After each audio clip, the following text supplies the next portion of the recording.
அனைவருக்கும் வணக்கம். இது செட்டிநாடு கேட்டில் ஃபார்ம்ஸ், காரைக்குடி, சிவகங்கை மாவட்டம்.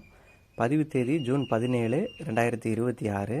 இந்த விற்பனை பதிவில் நாம் ஒரு அழகான முகலட்சணமான நல்ல ஒரு சுறுசுறுப்பான சுழி சுத்தமான வளர்ப்புக்கேற்ற நாட்டு குட்டை ரகத்திலிருந்து ஒரு உடல் கூச்சமோ மடிக்கூச்சமோ இல்லாத நல்ல நீளமான வால் அமைப்பும் கொண்ட தற்போது 2 வயது ஆகக்கூடிய நாட்டு குட்டை ரக கிடரி கன்று தான் விற்பனை கொண்டு வந்திருக்கிறோம். அதிகபட்சமாக ஒரு 3 முதல் 4 மாதங்களில் பார்த்திங்கன்னா இந்த கிடேரி பலனாகிற தருவத்துக்கு வந்துடும். நீங்கள் காலை அல்லது ஊசி சேர்த்துக்கக்கூடிய தரன் வந்துடும். சுழி உரங்களை பொறுத்த வரைக்கும் நெற்றியில் ஒரே சுழி, கொண்டையில் சுழி எதுவுமே இந்த கிடேரிக்கு இல்லை. முதுகு பொறுத்த வரைக்கும் ஒரே ஒரு சுழி ஸ்தானத்தில் சரியாக அமைஞ்சிருக்கு. தவறான சுழிகள் எதுவுமே இல்லை.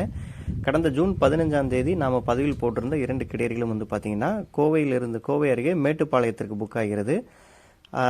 கோவை, பழனி, பொள்ளாச்சி, உடுமலைப்பேட்டை இந்த பகுதிகளில் இருக்கக்கூடியவங்க, தாராபுரம், பல்லடம் இந்த பகுதியில் இருக்கக்கூடியவங்க குறைந்த வாடகையோடு இந்த கிடேரி கன்றை நீங்கள் வாங்கி பயன்பெறலாம். நன்றி.